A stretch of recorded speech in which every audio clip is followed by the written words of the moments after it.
Hello students, standard 6th. In maths, we are learning the chapter number 7, that is the fractions. You are almost much familiar with the fractions now, which is the part of the whole. Also we know about the types of fractions, how to locate them on the number line. In last session we learned about the equivalent fractions also. What is meant by equivalent fractions? We learned that the fractions whose values are equal, or the fractions which represent the same part of the whole, and then they are known as equivalent fractions. We also learned that how to get equivalent fractions of a given fraction. We know that either we can multiply the numerator and denominator with the same number, or by dividing the numerator and denominator with the same number, we get the equivalent fraction of the given fraction. So just you have to either multiply with the same number in numerator and denominator, or to divide by the same number in the numerator and denominator. Now, sometimes we have to find certain equivalent fractions of the given fraction. Maybe the numerator or the denominator is specified. In this situation, without wasting time in short method, we can find the desired equivalent fraction. But for that, we have to understand an interesting fact about the equivalent fractions. If you take any two equivalent fractions, then this statement, this fact will be true. And that is the cross multiplication. What is cross multiplication? Let us understand. The product of numerator of the first and the denominator of second fraction is equal to the product of denominator of first and the numerator of second fraction, and that is called cross multiplication. So now in the words, I think you will not understand quickly. So let us try to understand with the example. If you take any two equivalent fractions, and then I will explain you that what is the cross multiplication, and that cross multiplication will be always equal, and that fact will be very useful to find the desired equivalent fraction. Let's take an example, that 2 upon 5, if you multiply 2 3s are 6 and 5 3s are 15. So here 2 by 5 and 6 by 15, they are the equivalent fractions. Now cross multiplication means numerator of the first, denominator of the second, means you have to multiply in cross. 2 multiplied by 15. We know that 2 multiplied by 15 is 30. Then this cross multiplication. 5 multiplied by 6. 5 6 are also 30. So you can see that 15 2s are and 6 5s are, they are equal. And this result is very useful. You can take any, for example, let's take 4 upon 7. 4 5s are 20, 7 5s are 35. So they are the equivalent fractions. Now you multiply 35 by 4.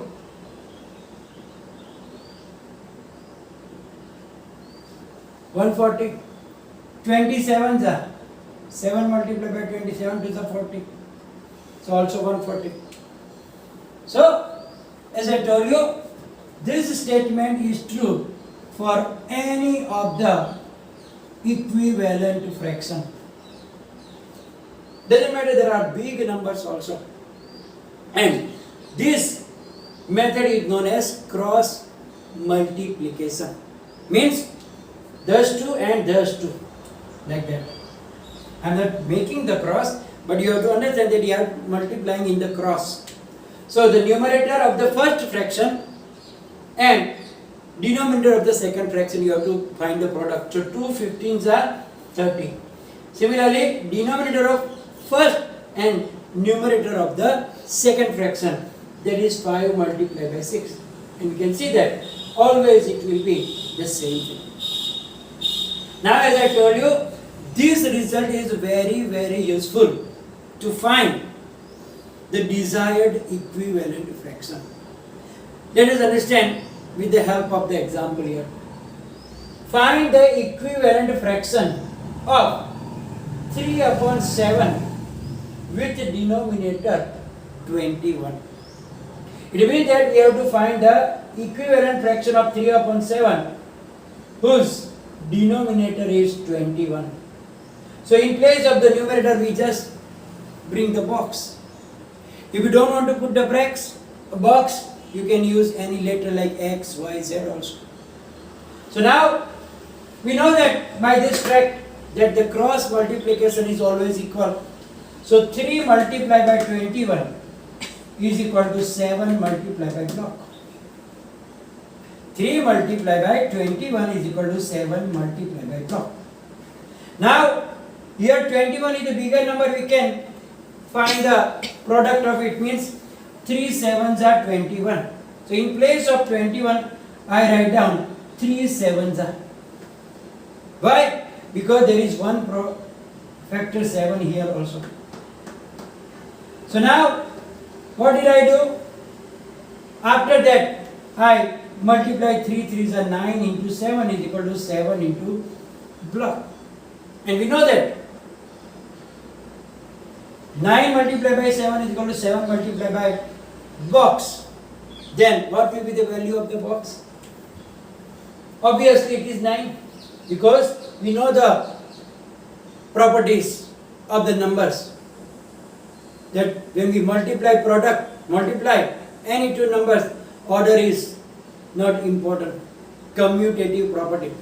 So here this becomes true only when 9 represent in the box. It means that by comparison we can get box is equal to 9. Therefore 3 upon 7 is equal to, in the box the answer will be 9. So that is where now you can verify also that your answer is right or not. 21 3s are 63, 7 9s are 63. It means your answer is also right. Now we have to learn about the simplest form of a fraction.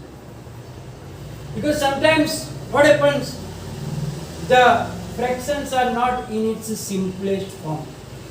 But what is the simplest form? First we have to learn that. When the numerator and the denominator do not have any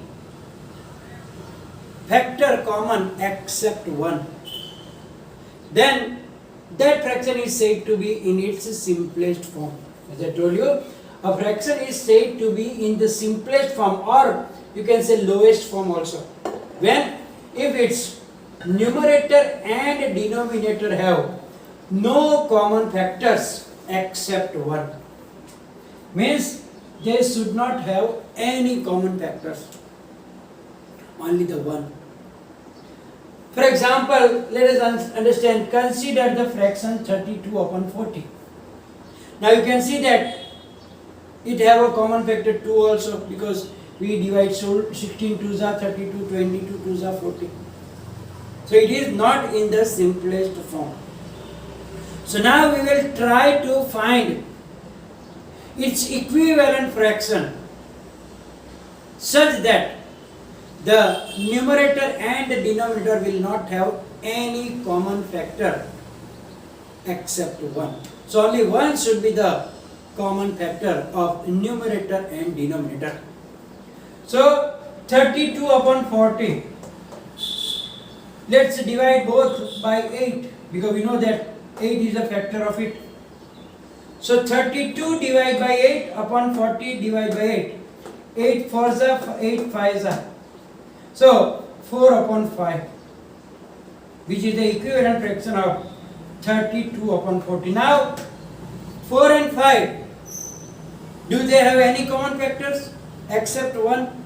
No. 4 ones are 4, 5 ones are 5. No other common factors. Therefore, we can say that 4 upon 5 is in the simplest or the lowest form. If it is not, still you have to go further until they get 1 only as a common factor. Here we got already. Therefore, that is the simplest form.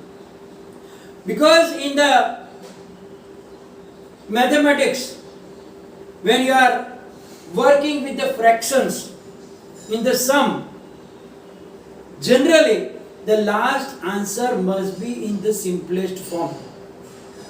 Otherwise, you can lose your marks. So be careful whenever the answers coming in fraction.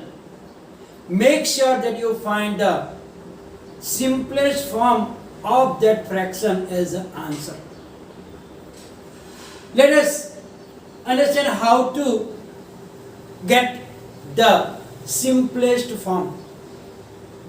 Generally, there are so many methods. People find by the HCF also, find the HCF of both the numbers in the numerator and denominator, and then divide both numerator and denominator by that HCF.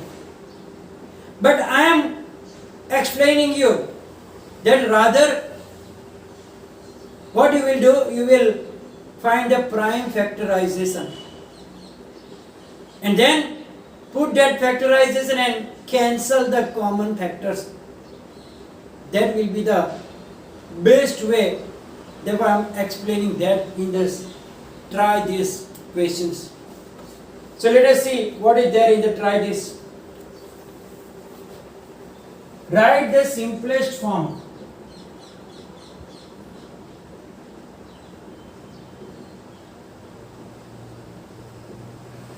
of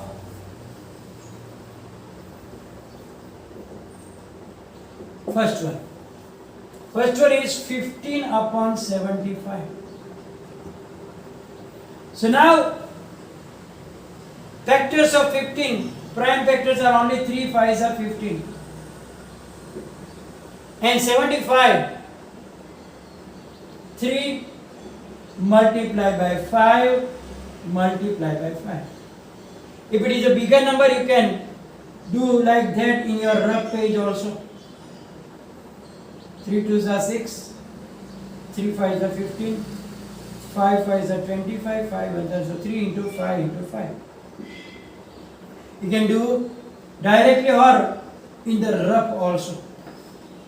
So now you can see that here 3, 3, 5, 5 are gone. Now here also students making mistake. They see 5 only, so they write down answer 5. Answer is not 5. Because in a numerator nothing means there is 1 upon 5. So that is the lowest form of this 15 upon 75. And they are equivalent fraction also.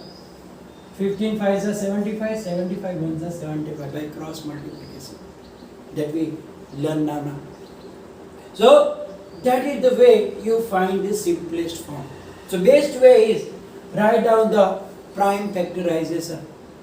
If it is a big number, you can find the prime factors on the side also or on the rough page also. Let's do the second one. 16 upon 72. Now 16 is 2, 2s are 4, 2s are 8, 2s are 16. 72, if you don't remember, directly 36 2s are 18 twos are, 9 twos are, 3 threes are, 3 ones are. So 2 into 2 into 2 into 3 into 3. So I think this is the simplest way. So now 2 cancel, again 2 cancel, again 2 cancel. Now nothing should be cancelled. So in the numerator there is 2 and 3 threes are 9. Now 2 and 9 don't have any common factor. 16 nines are, 72s are, both are 144. So your answer is right. You can check your answer yourself also. But as I told you, make sure that no common factors should be remaining. And that is the best way that we find the prime factors and cancel the same factors which are in the numerator and the denominator. Third one is 17 upon 51. Now we know that 17 is a prime number. We can't find any factor. So you can write down 17 ones are 17. 51. 51 is divisible by 3. 5 plus 1 6. So 51 divided by 3. 3 ones are 3. 3 7 are 17. 3s are. Now no more factors of that one. 17 are cancelled. So 1 upon 3. So here also 17 3s are 51. 51 1s are 51. So cross multiplication is also equal. Fourth one. Because here they gave that the shortest way is to find the HCF.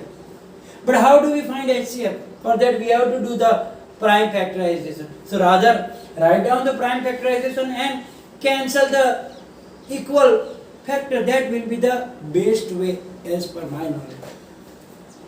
Fourth one is 42 upon 28.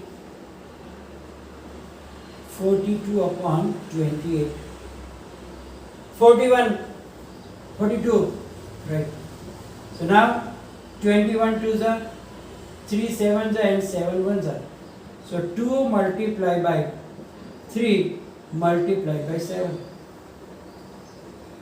28. 14 twos are, 2 sevens and 7 ones are. 2, 2 and 7. So 2 multiplied by 2 multiplied by 7. So now very simple. Cancel the same factors. So now no common factors. So your answer is 3 upon 2. The last one. 80 upon 24. Sometimes you can do like that also. Now you know that 8 tens are and 8 threes are. If you remember like that quickly, then you don't have to do the prime factors also. Because directly 8 and 8 cancel.